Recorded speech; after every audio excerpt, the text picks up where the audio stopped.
지체들하고 같이 교제도 하고 근데 되게 편안했던 시간인 것 같아요. 진짜 네, 엄청 편안하고 진짜 쉼을 누리고 온 듯해요. 그리고 저희 갔을 때 누가 올지 몰랐거든요. 어떤 분이 오실지 막 이렇게 외부에서 많이 오신다고 그렇게 막 계획하고 간 게 아니라 근데 하나님이 진짜 적절하게 정말 그 모임이 아름다워질 수 있는 사람들로 하나님이 하나하나 이렇게 모으셔가지고 그냥 다 이렇게 모여가지고 서로 너무 편안한 시간을 보냈어요. 그래서 예, 좋았어요.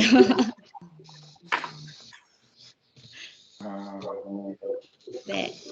함께 찬양 인도하는 모습도 너무 좋더라고. 너무 좋았어요. 그것도 정말 목사님이 진짜 미국에 계신 모든 분들하고 같이 박 목사님이랑도 같이 집회하시자고 박 목사님 찬양하시고 저희도 찬양하고 또 피아노 치시고 선교사님 피아노 치시고 그건 너무 아름다울 것 같다고. 네. 그랬어요. 그래서, 네. 우리 은원이 때문에 말을 못하겠다.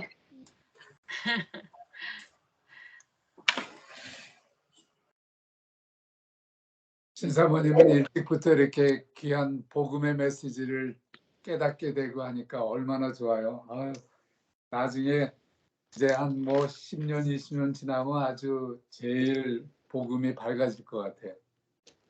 감사해요. 그러니까. 네. 그러니까 하나님이 근데 진짜 그 뭐지? 저뿐만이 아니라 지금 되게 하나님의 손이 막 빠름이 막 보여지는 거예요. 경산에 가서도 경산의 자매님들 봐도 그렇고. 네. 우리 은원이 신경 좀 써줘야겠다. 은원아 뭐 그려? 그림 그리는 거야? 뭐 하고 있어, 은원이? 그거 뭐래? 무슨 신사모님 소리가 안 들렸는데. 전 목사님 용돈 받은 걸로 이마트 가가지고 지금 이거 사가지고 신나.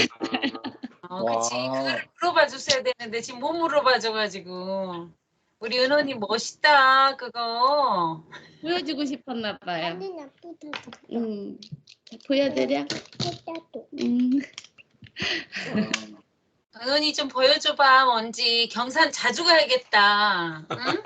울었어요. 집에 오는데 차 안에서도 울고 심이 형아랑 헤어지기 싫어가지고 정이 들어가지고 야, 은원이 펑펑 울었어요. 펑펑. 그랬구나. 심이 형아를 너희 집에 초대하면 돼. 그러면 아주 좋아할 거야. 은원이가 제일 행복하지 그러면. 네. 같이 찬양하는데도 저희가 뭐지? 저희 이렇게 함께 모여가지고 목사님하고 거기 계신 분들하고 같이 하는데 진짜 연합이라는 세계의 비밀이 진짜 계속 발견이 되는 것 같아요.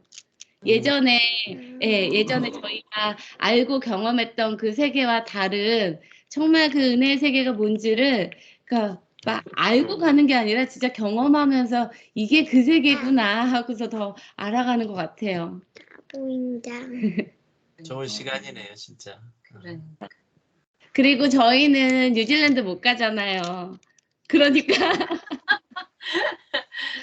자주 경산에 가셔야 되겠다. 거기서 하나님이 풍성하게 누리라고 더 막. 아직 시간이 남아 있긴 한데. 남아있어요? 사모님이 이제 티켓 없다던데? 그래요? 네, 이제 끝났대요. 이제 클로즈 됐나 보다. 네. 그렇다고 그러더라고요. 그래서 그렇구나. 지금은 우리는 이번에는 안 갈 땐가 보다 이러고서 그냥. 네. 좋은 때를 또 주시겠죠. 그쵸. 맞아요. 미국으로 오세요, 미국으로 이제 그때. 그 생각하고 있어요. 네. 이제 이번 타임 못 가면 다음 타임으로. 네.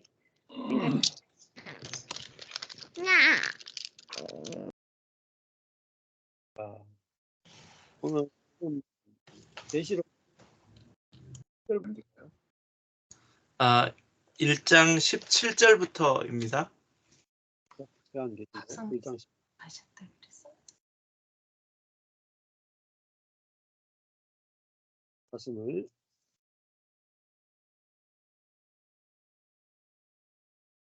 지난번에 인자 같은 이가 촛대 사이로 거니시는 그런 모습을 봤습니다. 인자 같은 이가 촛대 사이에 거니신다 하는 것은 교회 사이에서 부활하신 그리스도가 교회 사이에 거니신다 라고 우리가 볼 수 있겠죠. 그리고 그 부활하신 그리스도가 그 입에 좌우에 날선 검이 나오고 그 얼굴은 해가 힘있게 비치는 것 같더라. 이렇게 했잖아요. 그러니까 교회는 이미 부활하신 그리스도가 7 교회 사이에 좌우에 날선 검을 가지고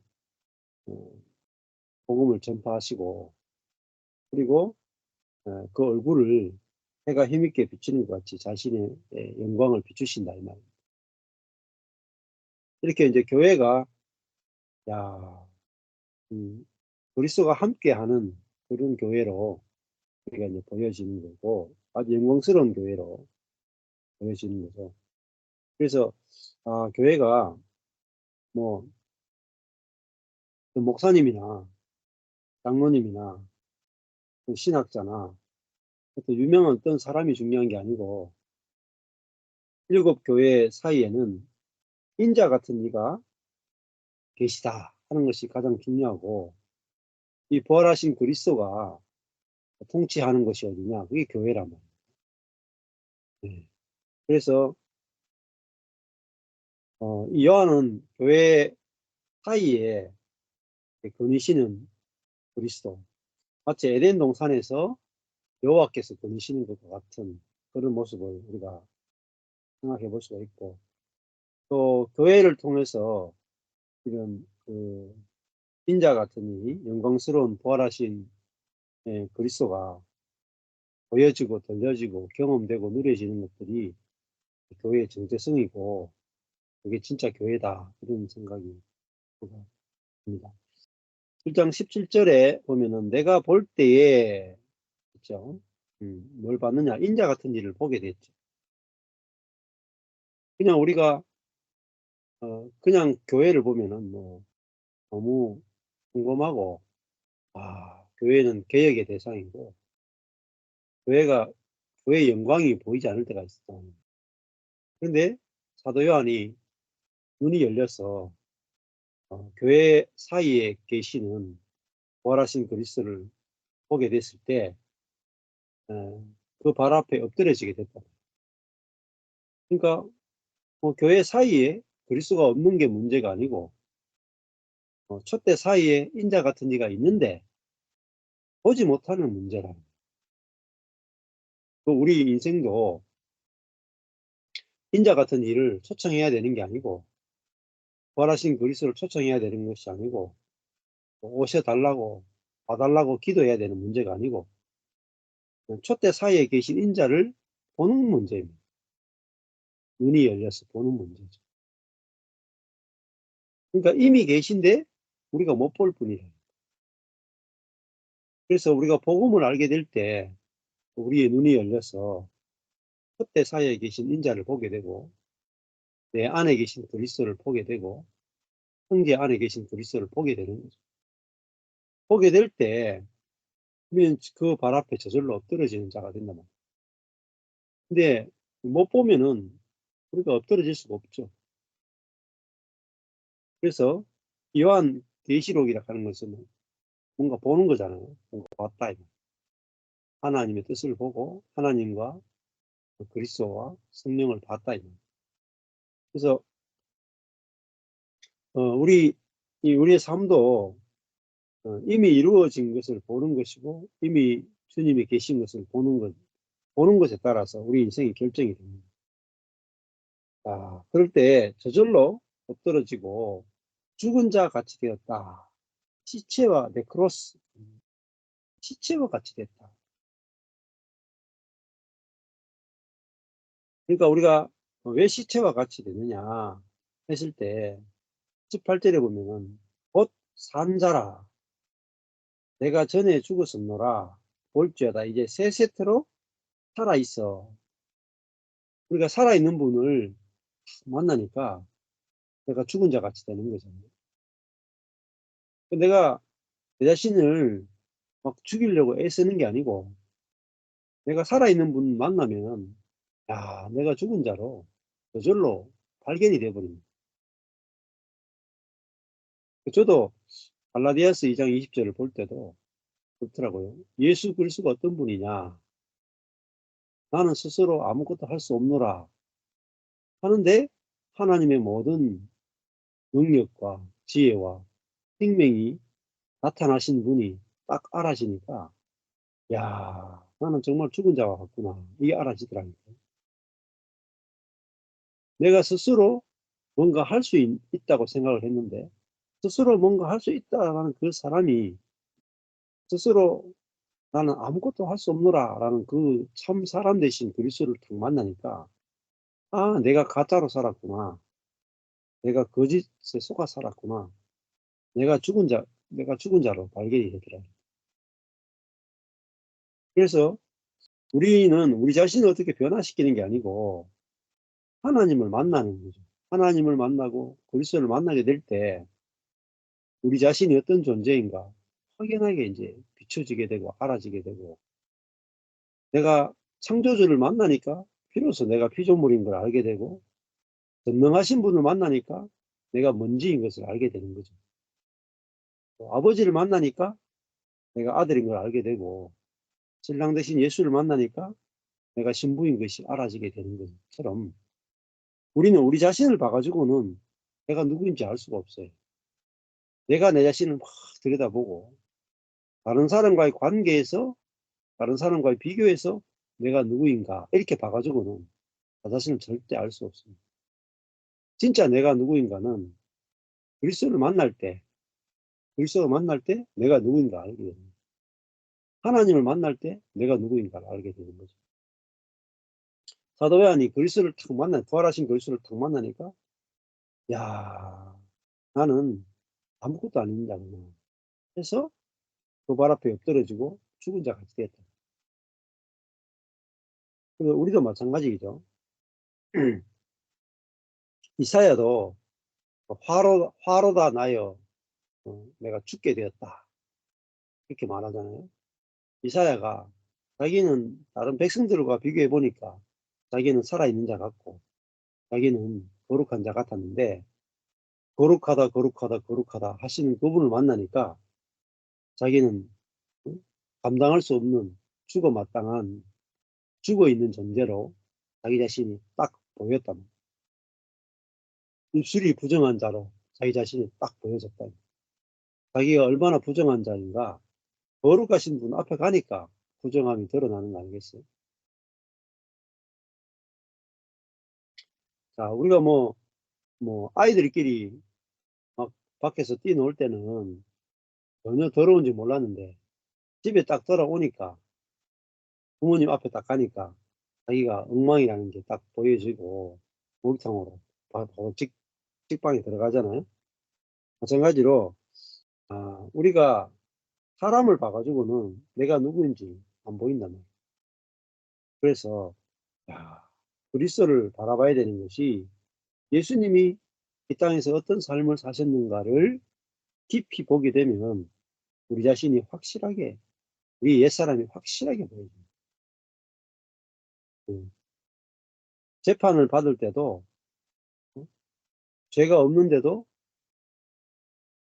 한마디도 말이 없이 죽음으로 십자가로 끌려가시는 어린 양 대신 그리스도를 볼 때 우리가 얼마나 말이 많은 자인가를 보게 되죠. 아주 작은 일에도 얼마나 우리가 말이 많고 얼마나 그 자신에 대한 변명이 많은지 확연하게 이제 보여지게 되는 거죠. 죄가 있어도 우리는 할 말이 많은 자라. 그런데 그분은 죄가 없어도 할 말이 없는 분이에요. 그러니까 이런 그리스도를 만나게 될 때, 우리가 죽은 자 같지 않겠어요? 그 예수님은 죄가 없는데도 하나님 앞에 죽기까지 복종하신 분을 볼 때 우리 자신의 복종이 아무것도 아니구나 이렇게 이제 죽은 자 같이 되는 거죠. 근데 이것이 굉장히 큰 정말 놀라운 은혜란 말입니다. 그리스도를 자기가 보게 되고 자기 눈에 보여지고 만나서 자기 자신이 어떤 존재인가, 인간이 어떤 존재인가를 보는 것 자체가 놀라운 은혜라고 볼 수가 있죠. 자, 그가 그랬더니 요한이 죽은 자 같이 되었는데 인자 같은 네가 오른손을 내게 얹고, 이거 이제 두고 안수하고 라고 볼 수 있죠. 오른손을 내게 얹고 가라사대 두려워 말라. 나는 처음이요 나중이다. 나는 시작이요 끝이다. 그 말은 처음이요 나중이다. 나는 모든 것이다. 이렇게 볼 수 있겠죠. 나는 모든 것. 내가 전부다. 처음이요 나중이다. 곧 살아있는 자다. 이렇게 말씀하시죠. 산자라는 말은 이제 부활했단 말입니다. 부활했어. 살아있는 자다. 내가 전에 죽었습니다. 그러니까 십자가에 죽었는데 이제 부활했단 말입니다. 자, 그러니까 우리가 어떤 지식으로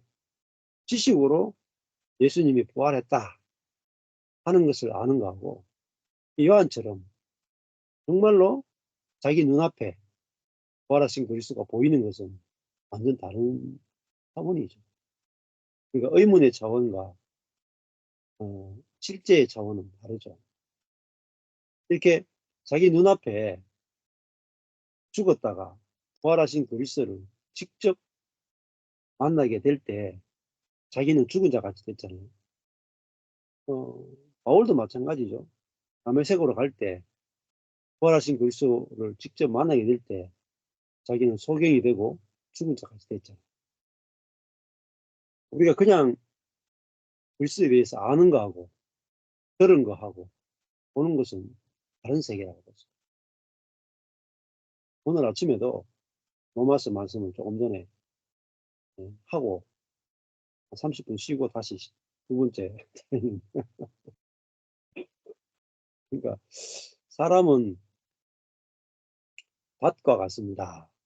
그걸 이야기를 하는데 그런 말 하는 거예요. 사람은 밭과 같다. 이 말을 많이 들었던 말이란 말입니다. 근데 사람은 밭이란 말은 어떤 말씀이 오든지 저절로 실제화되는 존재란 말이에요. 노력이 전혀 필요 없다는 거예요. 그 말씀을 아침에 나누니까 한 자매가 그러더라고요. 그 말씀 내가 지금까지 들을 때는 의문이었는데 문자에 불과했는데 아침에 말씀을 들으니까 그게 내게 생명이 되네요. 이렇게 고백을 하시더라고요. 그와 같죠. 우리가 이 수많은 말씀을 들어도 그것이 내게 문자로 있을 때는 아무 의미가 없잖아요. 근데 오늘 요한처럼 정말로 부활에 관해서 듣는 거하고 부활하신 부활한 그리스도를 보는 것은 다르죠. 그래서 살아있는 그리스도, 또 7 촛대 사이에 계신 그리스도, 직접 교회를 통치하시는 그리스도. 부활하셔가지고 내 안에 계신 그리스도. 그거를 지금 요한은 생생하게 지금 보고 있단 말입니다. 우리도 이게 보이느냐 안 보이느냐의 문제. 교회 안에 인자 같은 이가 발에 끌리는 옷을 입고 가슴에 금띠를 띠고 머리와 털이 희기가 흰 양털 눈 같고 그의 눈은 불꽃 같고 그의 발은 풀무에 단련한 빛난 주석 같고 그의 음성은 맑은 물소리 같더라. 그 입에 좌우에 날선 금이 나오고 그 얼굴은 해가 힘있게 비치는 것 같더라. 이런 그리스도가 교회 안에 보이냐 말입니다. 내가 교회 안에 부활하신 그리스도가 보이느냐? 교회를 보는데 그리스도가 안 보인다. 그러면 이제 문자죠. 그리스도가 부활했다 해도 내게는 그 부활하신 그리스도가 문자라는 거예요. 교회 안에 계신 그리스도가 보여야 되고 내 안에 계신 그리스도가 보여야 그게 생명이지. 아는 것은 아무런 힘이 없어요. 문자는 아무런 힘이 없어요. 자, 그러니까 뭐 부모님이 살아 계시면 뭐 유산도 줄 수도 있고 뭐 힘들면 뭐 도와줄 수도 있고 겨울이 되면 김장도 해줄 수 있죠.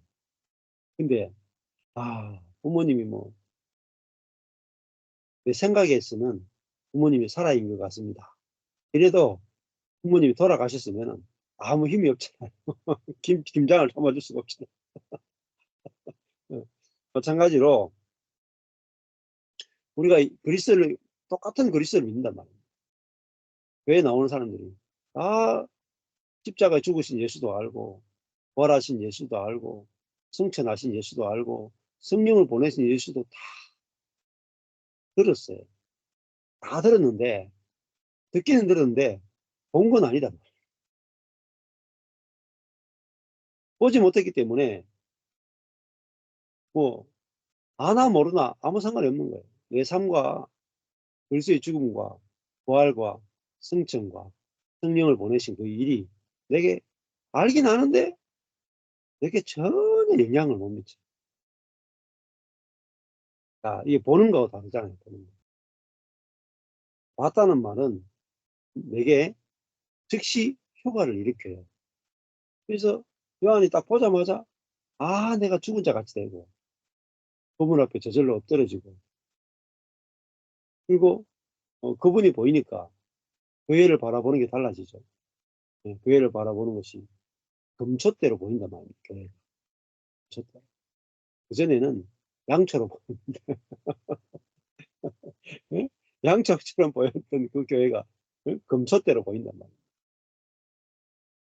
아무도 없는 그리스도가 없는 교회로 보였는데 눈이 열려가 보니까 그 부활하신 그리스도가 촛대 사이에 계신 게 보였던.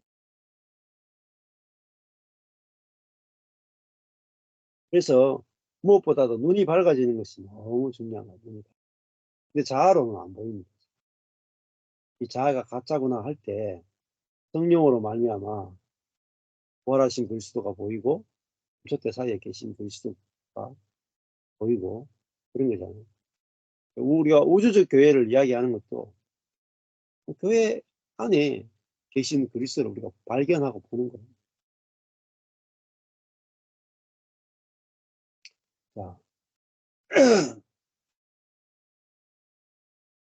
자, 그리스도가 부활했다는 말은 그분이 살아나셨다는 것이고, 살아나셨다라고 하는 것은 뭘 의미하냐면 그분은 우리가 만날 수 있는 분이고 그분은 우리를 통치할 수 있는 분이다. 그래서 내가 살아있다. 내가 전에 죽었는데 볼지어다. 자, 보라. 과전에도 17절에 볼 때, 그러니까 볼지어다. 이제 세 세트로 내가 살아있다. 세 세트. 그러니까 그거는 세 세트로이란 말이 세대와 세대 속으로, 세대와 세대 속으로 그 안에 예수 그리스도가 살아있다. 성도들 속에서 예수 그리스도가 살아계시다. 세 세트로 우리 안에 들어와서 가지고 살아계신 분이에요. 죽은 분이 아니다. 죽었다면은 우리에게 아무런 일도 할 수 없어요. 그리스도가 우리 안에 계신데 죽어 있다면 우리가 무덤이 안 되겠어요. 그분이 살아 있다면 우리가 집이 될 거고 죽어 있다면 무덤이 될 거야. 이분이 일곱 금초대 사이에도 살아계신 부활하신 그리스도예요. 또 우리 안에도 보면은 이분은 부활하셔가지고 살아계신 분이에요. 그래서 사망과 음부의 열쇠를 가졌다. 사망은 헬라어로 다나토스, 음부는 하데스 수가 있어요. 그래서 사망, 음부는 이제 죽은 자가 가는 세계를 말합니다. 그러니까 음부란 말은 죽은 자들이 가는 세계의 음부라. 사망은 죽음을 말합니다. 그러니까 죽음이라 하는 것은 결국은 하나님과 단절된 존재를 말하고, 음부라 하는 것은 하나님과 단절된 존재가 사는 세계의 음부라. 근데 거기에 열쇠를 가졌다. 우리를 사망으로 말미암아 음부에 살던 우리들을 건져내 가지고 우리를 하여금 생명과 우리를 하나님의 나라로 우리를 옮기시는 분이구나. 부활하신 그리스도랍니다. 그래서 이분이 열쇠란 말이에요. 사망과 음부의 열쇠를 가졌다. 이 열쇠란 말은 결국은 예수 그리스도를, 예수님이 어떤 분인가를 알 때 사망과 음부에서 우리가 나올 수 있단 말이에요. 우리가 사망과 음부에 나올 수 있는 유일한 열쇠는 그리스도를 아는 길밖에 없어요. 그리스도의 죽음에서 우리는 이 사단에 대해서, 또 사망에 대해서, 율법에 대해서, 자아에 대해서 그리스도와 함께 죽고 그리스도와 함께 부활함으로 말미암아 우리에게 이 그리스도의 죽음과 부활과 성천이 우리의 인생의 키, 열쇠가 되는 거죠. 그러니까 우리가 그리스도 없이 우리가 죽음에서 부활할 수 없고 하나님과 더불어 생명으로 통치하는 세계에 들어갈 수가 없다는 말이에요. 네, 그래서 그리스도 안에 그리스도 자신이 열쇠가 되신다. 천국으로 들어가는 열쇠다. 그래서 베드로한테도 내가 너에게 열쇠를 준다. 천국에 들어가는 열쇠를 준다. 이렇게 말씀했죠. 네가 열면은 땅에서 열면 열리고 땅에서 닫으면 닫힌다. 그게 열쇠잖아요. 열쇠. 그럼 그 열쇠가 뭐냐? 주는 그리스도시요 살아계신 하나님의 아들입니다. 그게 열쇠. 예수 그리스도가 어떤 분이냐? 그분은 기름 부음 받은 자고 그런 살아계신 하나님의 아들이다.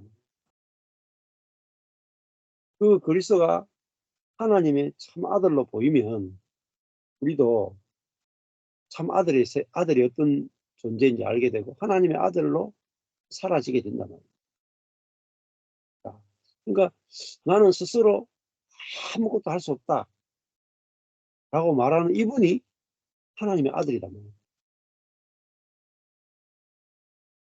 우리는 뭔가 대단한 분이 하나님의 아들로 생각했는데 하나님의 아들로 오신 이분은 스스로 아무것도 할 수 없는 분으로 노력하지 않고 아식하는 분으로 아버지의 생명을 따라 사신 분으로 이분이 진짜 하나님의 아들이구나. 이렇게 알아질 때 이게 우리가 하나님의 아들로 사는 길이 보이는 거죠. 열쇠가 보이는 거예요. 야, 저도 그 열쇠가 보였더라고요. 예수 그리스도를 아니까 스스로 아무것도 할 수 없다 하는 그분이 하나님의 아들이니까 나도 스스로 아무것도 할 수 없다. 이 존재가 하나님의 아들이구나. 이렇게 딱 열쇠가 탁 열리더라고요. 그 열쇠가, 비밀의 열쇠가, 천국의 열쇠가 탁 열리더라니까. 내가 막 예수님처럼 죄가 없고 예수님처럼 막 죄를 이기고 예수님처럼 막 능력이 있어야 되고 예수님처럼 영향력이 있어야 되고 이게 하나님의 아들인 줄 알았더니 그게 아니고 나는 스스로 아무것도 할 수 없다. 그분이 하나님의 아들이라니까. 나는 아버지의 모든 것을 상속받아서 사는 존재. 그게 하나님의 아들이라니까. 자기 것으로 사는 존재는 종이고 아버지 것으로 사는 그분이 하나님의 아들이라니까. 야, 하나님의 아들에 대한 개념이 바뀌고 나니까 열쇠가 열리는 거예요. 천국의 열쇠가 열리는 거예요. 그렇잖아요. 또 우리가 예수님이 천국 문의 열쇠라면 우리도 열쇠라. 다른 사람이 나를 보고 야, 저렇게 사는 게 하나님 아들로 사는 것이구나. 그게 보인단 말이에요. 그게 사람들이 저한테 와서 보면서 야, 나도 저 전 목사님처럼 망한 사람이면 되는구나. 망한 사람이 되고 낚싯대만 들고 다녀도 되는구나. 이 열쇠라, 열쇠. 지난번에 그 오신 그 집사님 하는 말이 하나님이 속에서 놀아라. 놀아라. 놀아라.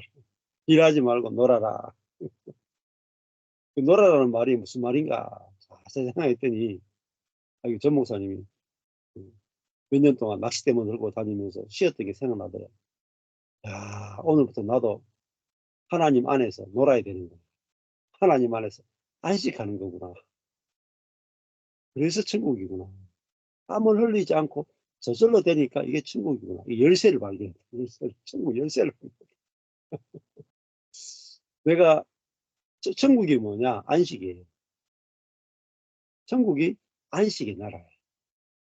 내가 정말 노력하지 않게 비밀을 알게 되면 그 노력하지 않게 비밀, 열쇠잖아요. 열쇠. 노력하지 않게 비밀의 제일 첫 번째가 예수님은 계획이 없었다.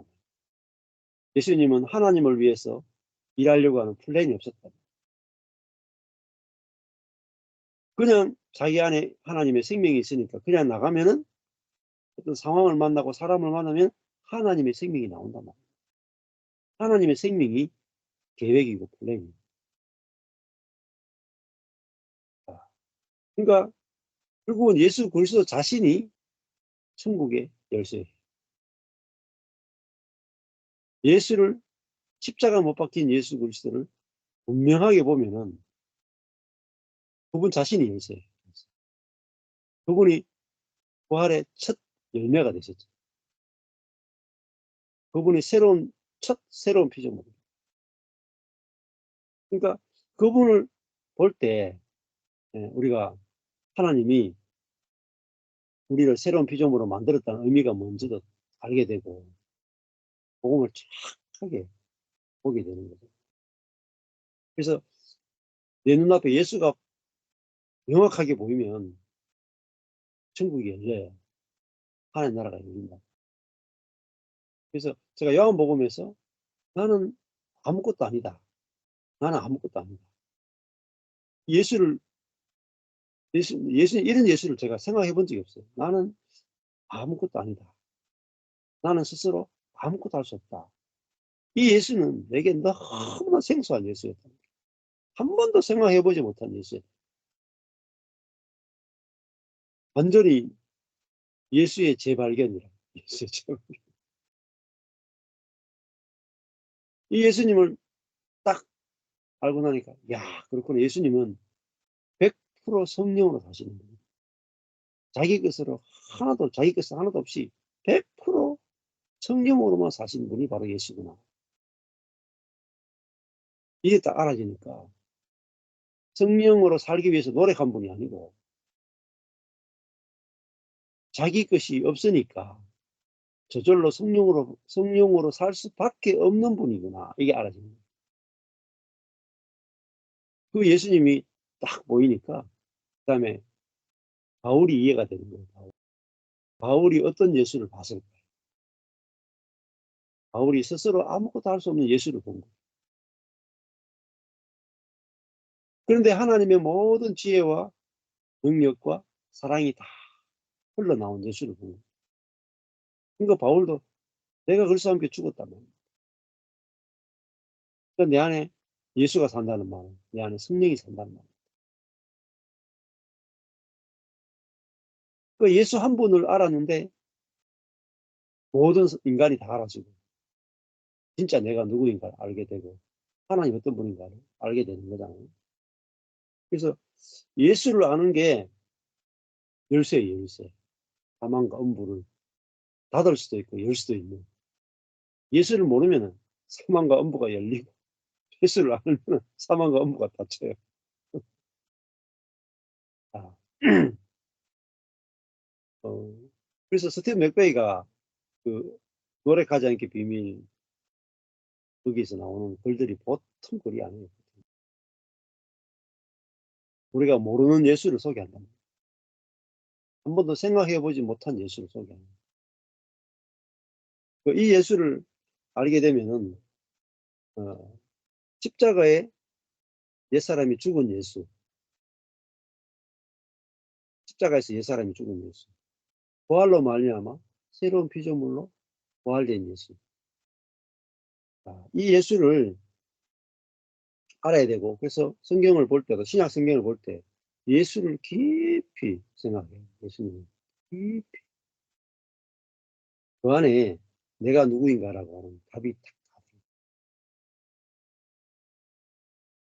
나옵니다. 그러니까 완전히 그 안식하는 나라가 열렸단 말이에요. 자기 것으로 산 게 아니고 성령으로 산 예수를 딱 보니까 그 성령으로 산 예수님은 늘 안식하더라고요. 땀 흘리는 일이 없는 거예요. 풍랑이 이는 배 안에서도 주무시는 예수를 보게 된 거죠. 그렇구나. 일이 없는 예수를 보게 돼요. 근데 놀라운 일들이 계속 벌어진단 말이에요. 자기는 일이 없는데 놀라운 일들이 일어나요. 저는 제가 일이 없으면 없을수록 하나님 일이 더 많이 나타나요. 그러니까 우리가 왜 하나님 일이 안 나타나느냐? 내가 발에 땀이 나기 때문에. 내가 머리에 땀이 나. 그러니까 내 손으로 한 일은 많은데 하나님 하시는 일은 너무 작단 말이에요. 신이 안 나죠. 근데 야, 일이 없는 예수님을, 노력하지 않는 예수님을 볼 때에 그분이 3년 동안 사신 삶이 성경 외에 이 세상에 있는 모든 책으로 기록해도 부족하다 할 정도로 하나님 하신 일이 무지막지하게 많단 말이에요. 3년 반 동안에. 예수님이 공생에 3년 반 했으니까 뭐 엄청 짧잖아요. 맞죠? 그게 묵상이 되더라니까요. 야, 하나님이 내한테 3년 반 동안 사역해라고 시간을 다 주셨어. 저와 여러분에게 3년 반 동안만 사역하고 올라와라. 이렇게. 그러면 3년 반 동안 뭐 하실래요? 3년 반 동안 100명이라도 전도하겠습니까? 근데 예수님은 딱 3년 반 하셨어요. 3년 반. 그런데 죽고 부활하고 승천하고 다 하셨어요. 어마어마한 많은 사람을 살리고 병자도 고치고 하나님의 말씀을 다 해방시키고 3년 반이면 되는 거예요. 근데 우리는 35년 동안 일하고 와락해도 예수님이 하신 일만큼 못한단 말이에요. 왜 못하느냐면 우리의 자원으로, 우리의 지혜로, 우리의 능력으로, 우리의 경건으로 일하기 때문에 그런 거예요. 그래서 교회 안에 그리스도가 첫 사이에 거느리고 계시다. 그리고 그분이 우리 안에 살아계시다. 살아있는다. 그러면 이분이 교회를 통치한다는 거예요. 첫 사이에 이분이 거느시면서 이분이 통치한다는 거예요. 이분이 살아있고 우리는 죽은 자와 같이 되어 있는 거예요. 그러면 이분이 우리를 통해서 자신의 생명을 나타내고 부활의 권능을 나타내고 일하신단 말이에요. 그래서 이 어마어마한 일들이 벌어집니다.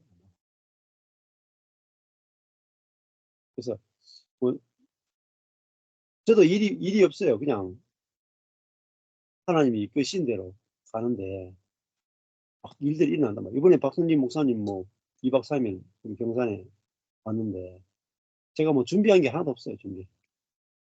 근데 같이 있으면 일들이 막 벌어진단 말이에요. 하나님이 하실 일들이 막 벌어지는 거예요. 그죠? 근데 2박 3일 있었는데 막 경험하게 되는 것은 2년 3개월 동안에 경험할 만한 그런 일들이 벌어진다. 이게 우리가 본 거란 말이에요. 벌하신 그리스도를 교회 안에 계신 그리스도, 내 안에 계신 그리스도를 봤을 때 일어나는 놀라운 일들이죠. 그래서 19절에 가보면 이렇게 말해요.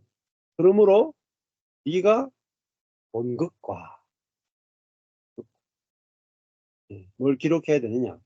본 것을 기록해야 되는 거예요. 보았다. 에이도라는 말은 보다라는 뜻도 있고 깨달았다, 안다 이런 뜻이 있는 거예요.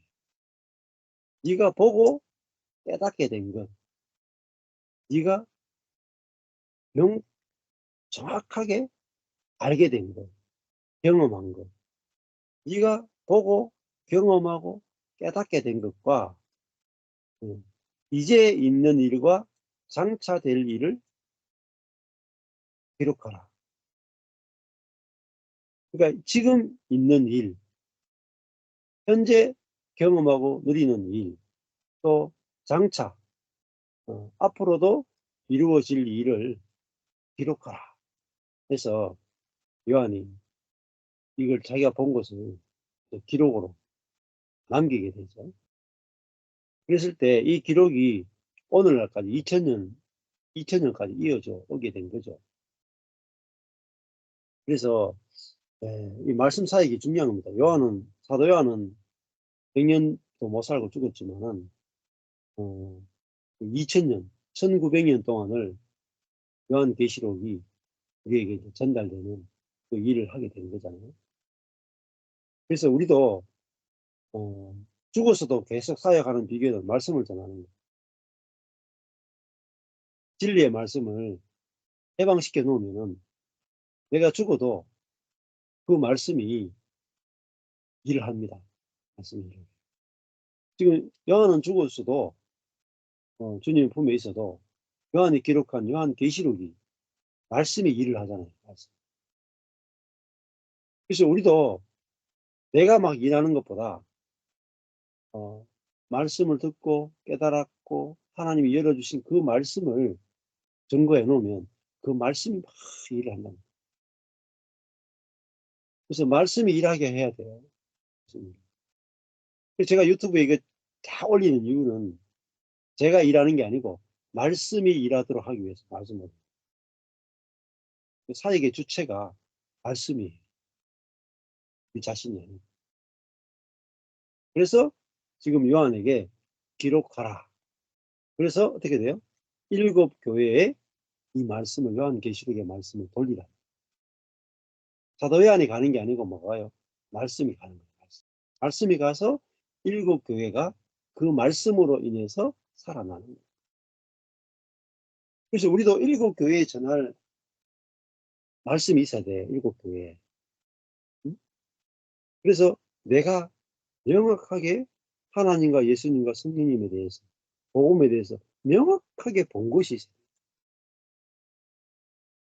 그리고 내가 그 복음을 명확하게 봐서 내가 살아난, 내가 부활한, 그리스도와 함께 부활하고 그리스도와 함께 생명으로 통치하는 그 명한 경험이 있어야 우리가 복음을 전할 수가 있고 그걸 전하면은 그 일이 내게 일어났던 그 일이 동일하게 그들 속에도 일어나게 되는 거죠. 그게 장차 될 일이죠. 장차 될 일. 지금 있는 일과 장차 될 일을 기록하라. 그래서 내가 지금 이 복음으로 말미암아 지금 있는 일, 경험하고 누리는 이 일이 또 장차 계속적으로 어떻게 일이 펼쳐질지 그거를 기록해서 보내게 된 거죠. 또 20절에 가면 또 이렇게 합니다. 네 본 것은 뭐냐? 예수께서 이 본다는 말을 굉장히 강조를 하고 있다는 거죠. 네가 본 것은 내 오른손에, 예수님의 오른손 하는 말은 통치를 말해요. 통치. 아까 전에 17절에도 오른손이 있었죠. 그가 오른손을 내게 얹고 가라사대. 오른손은 결국은 예수님이 요한을 통치한다는 것이죠. 자, 네가 본 것은, 네 본 것은 내 오른손에, 예수님의 오른손이 뭐 있냐? 예수님의 통치에 뭐가 있냐면 7별의 비밀과 7금촛대라. 요한이 본 건 뭐냐? 7금촛대와 7별. 이 비밀을 봤다면 7별은 7교회의 사자요. 7촛대는 7교회다. 7별은 결국은 하나님 보내신 천사, 안겔로스 천사라고 볼 수도 있고 7교회에 보낸 말씀을 전하는 자라고 볼 수가 있습니다. 그리고 7촛대는 7교회죠. 그래서 그 소아시아에 있는 7교회가 뭐로 보였느냐? 촛대로 보였다. 금촛대로 보였다. 그 촛대는 결국은 뭐죠? 빛이잖아요. 빛. 어둠을 밝히는 빛이잖아요.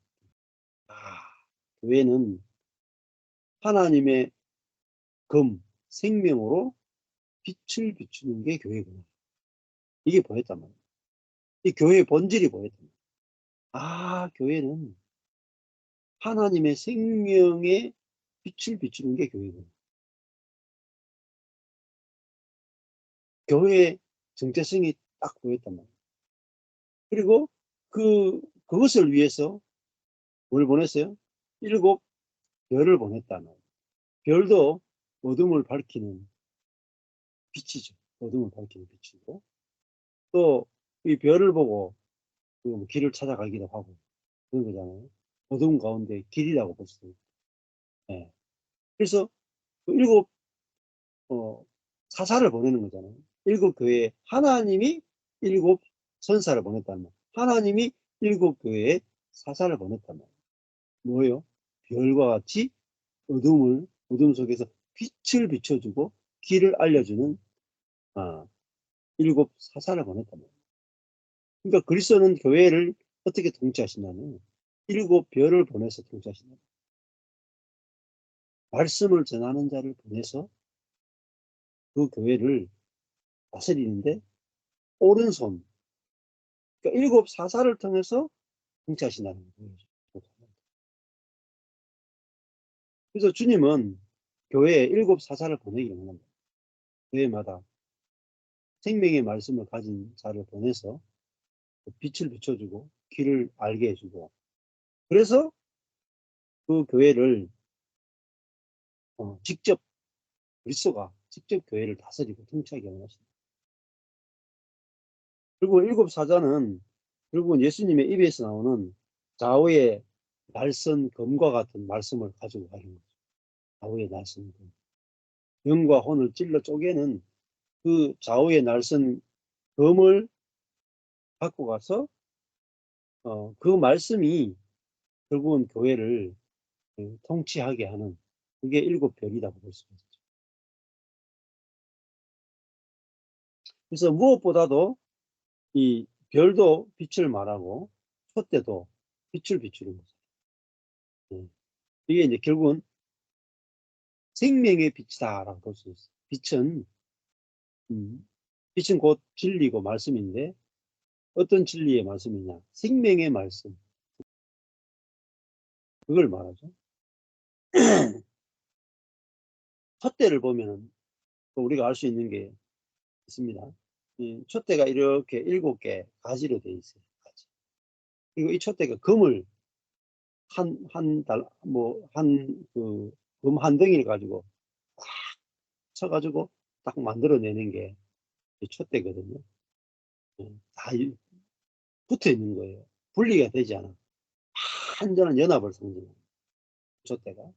그리고 그 금촛대에는 위에 딱 심지가 있는데, 심지를 태우는 게 아니고 기름을 태워. 그 기름이 탈 때 뭐가 나요? 빛이 나요.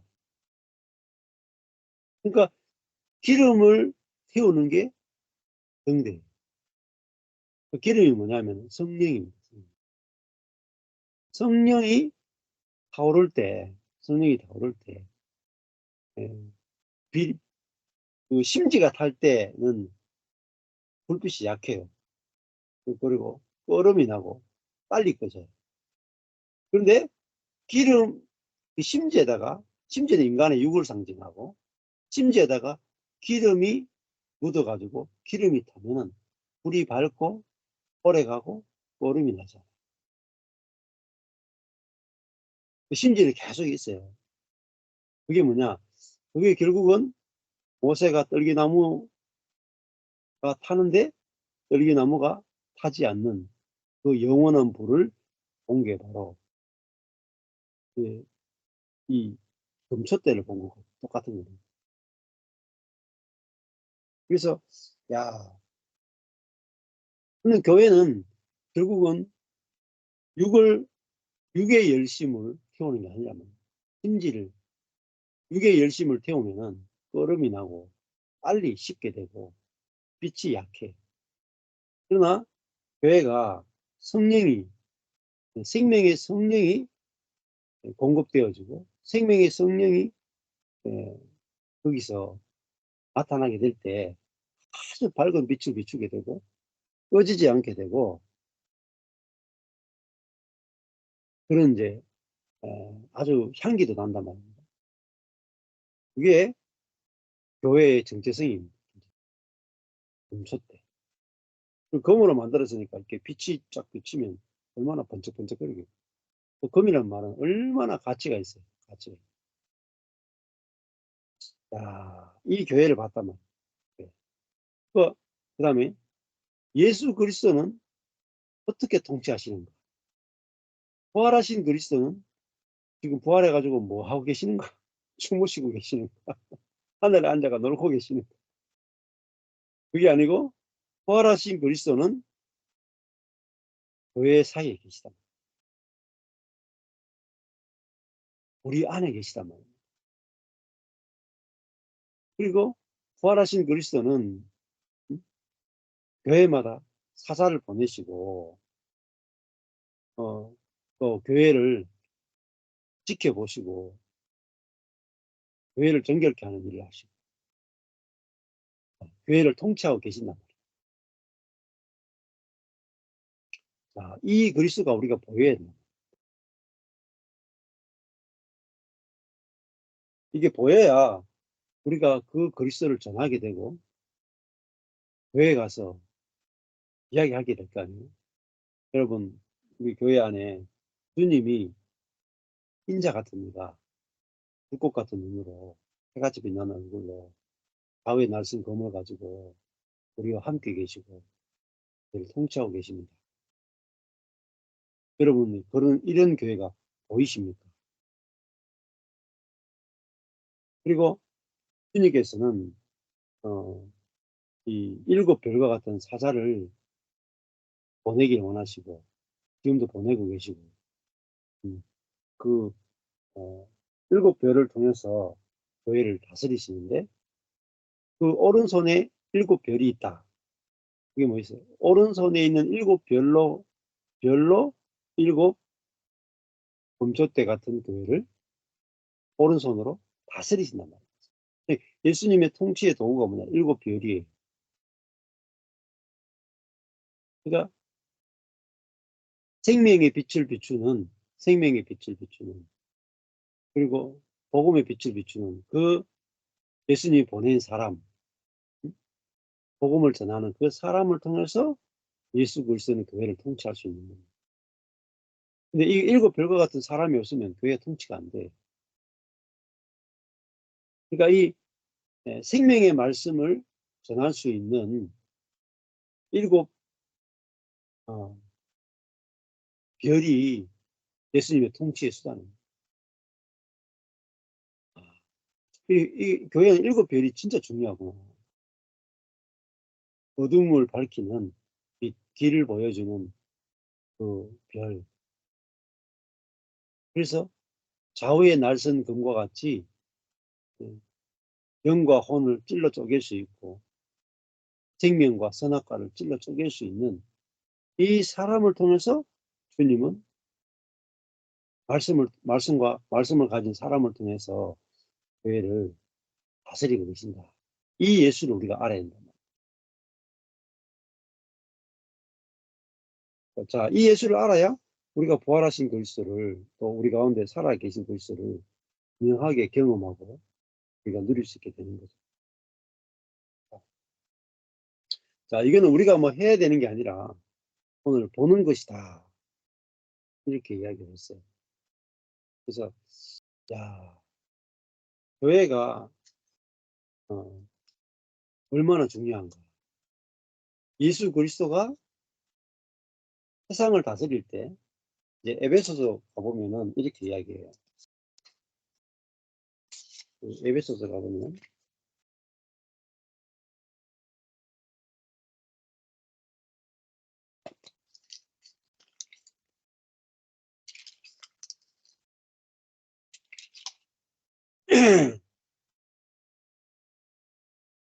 에베소서 1장에 가보시면 이렇게 되어 있어요.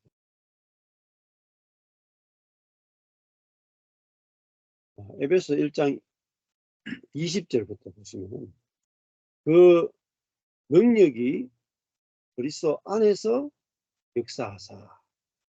그 능력은 부활의 능력, 창조의 능력을 말해요. 그 부활의 능력, 창조의 능력이 그리스도 안에서 역사하사. 엔데르게오 안에서 활동하사 죽은 자들 가운데서 다시 살리시고 에게이로 부활시키시고 하늘 안에서 자기의 오른편에 앉히사. 자, 예수님이 죽고 부활하고 하늘 보좌 하나님 오른편에 앉아서 통치하게 됐단 말입니다. 그래서 21절에 모든 정사와 권세와 능력과 주관하는 자와 이 세상뿐 아니라 오는 세상에 일컫는 모든 이름 위에 뛰어나게 하시고. 네. 그러니까 하늘 보좌 우편에 앉았다는 말은 모든 존재들 위에 있게 됐단 말입니다. 그래서 22절에 또 만물을 그 발 아래 복종하게 하시고. 그러니까 예수님의 발 아래 뭐가 있냐? 만물이 그 그리스도의 발 아래 복종이 되어 있죠. 그리고 그 발 아래 복종된 만물 위에 뭐가 있느냐? 교회가 있어요. 그리고 그 교회의 머리로 그리스도를 주셨다. 그래서 23절에 교회는 그의 몸이니 만물 안에서 만물을 충만케 하시는 분의 충만이니라. 이렇게 되어 있어요. 자, 이렇게 되어 있죠. 머리가 그리스도고 몸이 교회고 이 그리스도의 몸인 발밑에 뭐가 있어요? 만물이 있다는 만물. 모든 것이 교회의 발밑에 있다. 그래서 이 교회는 뭐냐? 23절에 그리스도의 몸이다. 근데 교회가 어느 정도로 놀랍느냐? 그리스도의 몸이니까 얼마나 머리와 몸을 똑같은 가치가 있죠. 그리고 교회는 뭐냐면 만물 안에서 만물을 충만케 하시는 분, 이게 하나님이란 말이에요. 하나님 어떤 분이냐? 만물 안에서 만물을 충만케 하신다. 만물 밖에서 만물을 충만케 하는 분이 아니고 만물 모든 것 안에서 모든 것을 충만하게 하시는 분의 충만히 플레로마. 교회는 뭐가 충만해요? 하나님이 충만해. 하나님의 충만이 교회. 또 다른 말 하면은 머리에 충만이 몸입니다. 그래서 오늘 요한계시록에서 그리스도의 오른손, 부활하신 그리스도의 오른손에 교회가 있다. 그게 뭐겠어요? 만물을 통치하는 데 있어서, 만물을 통치하시는 데 있어서 만물을 통치하시는 그리스도의 도구가 뭐예요? 네. 그래서 머리 대신 그리스도가 있고 교회가 있고 교회의 발을 통해서 만물을 앓는다. 만물을 이긴다. 만물을 다스린다. 그러면 몸이 없이 만물을 밟을 수 있나요? 사단의 머리를 밟을 수 있나요? 아니죠. 그리스도가 사단을 밟고 온 만물을 통치하게 하려면 몸된 교회를 통해서 가요. 그래서 요한계시록 1장에서도 일곱 그리스도의 이 부활하신 그리스도의 오른손 통치에는 뭐가 있냐? 금촛대가 있습니다. 일곱 별의 비밀과 일곱 금촛대다. 그러니까 결국은 그리스도의 오른손에는 그리스도가 온 만물을 통치하려면은 뭐죠? 교회를 통해서 통치합니다. 교회는 그리스도의 모든 것이에요. 만물 안에서 만물을 충만케 하시는 분의 충만이고, 그래서 교회가 교회됨을 회복하지 않으면 그리스도가 온 땅을 정복할 수도 없고 주님이 오실 수도 없어요. 근데 우리는 교회 빼고 주님이 바로 다이렉트로 와서 자꾸 오시기를 고대하잖아요. 그게 이제 세대주의적인 그런 종말론의 영향을 받은 것들이 아주 강하단 말이에요. 그래서 그 교회의 요한계시록의 마지막이 일곱 교회에 대한 이야기고 그 교회에게 보낸 편지잖아요. 결국은 바울 서신을 비롯해서 모든 신약의 모든 서신은 누구한테 보내느냐? 교회에게 보내는 거예요. 그리고 하나님은 왜 신약의 27권을 기록했느냐? 교회가 그리스도의 몸으로 만물 안에서 만물을 충만하게 하신 분의 충만으로서의 교회. 그리고 하나님이 교회를 통해서 만물을 통치하기 원하신다. 교회가 얼마나 중요한가를 보여주기 위해서 지금 요한계시록을 기록했다. 그래서 예수님의 오른손에는 일곱 금촛대가 있다. 일곱 교회가 있다. 예수님은 일곱 교회를 통해서 온 만물을 통치하기 원하십니다. 그러니까 일곱 금촛대가 예수님과 올바른 관계를 못 맺으면 만물은 통치가 안 되는 거예요. 마음대로 노는 거죠. 그래서 일곱 그러면 교회가 회복되려면 뭐가 필요하냐? 일곱 별이 필요한 거예요. 진리의 말씀을 일곱 교회에 전하는. 그러니까 일곱 별이 결국 뭐죠? 촛대에 제사장들이 맨날 뭐죠? 기름을 공급했던 거예요. 기름을 제사장이 갈 때마다 매일 기름이 끊이지 않도록 금촛대에 기름을 공급했을 때 그 금촛대에서 빛이 계속해서 밝은 빛이 비추었던 것처럼 우리가 해야 될 일이 생명의 말씀을 계속 공급해서 그 생명의 말씀이 교회 안에서 계속 서르게 하는 거예요.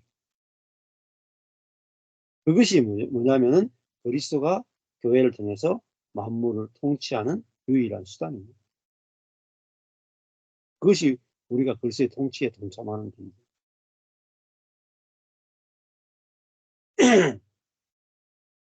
그렇죠? 딴 일 할 필요 없어요. 저도 13년 동안 아무것도 한 일이 없고 딴 거 하나밖에 한 게 없어요. 말씀을 성경 공부, 성경. 그래서 다른데 에너지를 쓰는 게 아니고 예수님의 입에 좌우에 날선 검이 있는 것처럼 우리 입에서 좌우에 날선 검이 쫙 나가서 거짓과 진리를 쫙쫙 갈라낼 수 있어야 되고, 율법과 은혜를 쫙쫙 갈라낼 수 있어야 되고, 사단이 속인 것들이 명쾌하게 다 드러나요. 하나님의 은혜가 얼마나 놀라운지를 말씀으로 쫙쫙 갈라주는 일이 일곱 금체도의 교회를 회복시키는 것이고, 또 그런 교회로 우리가 교회로 발견되어지는 것이고, 그것이 주님과 동행하는 길이다 이렇게 볼 수가 있습니다. 여기까지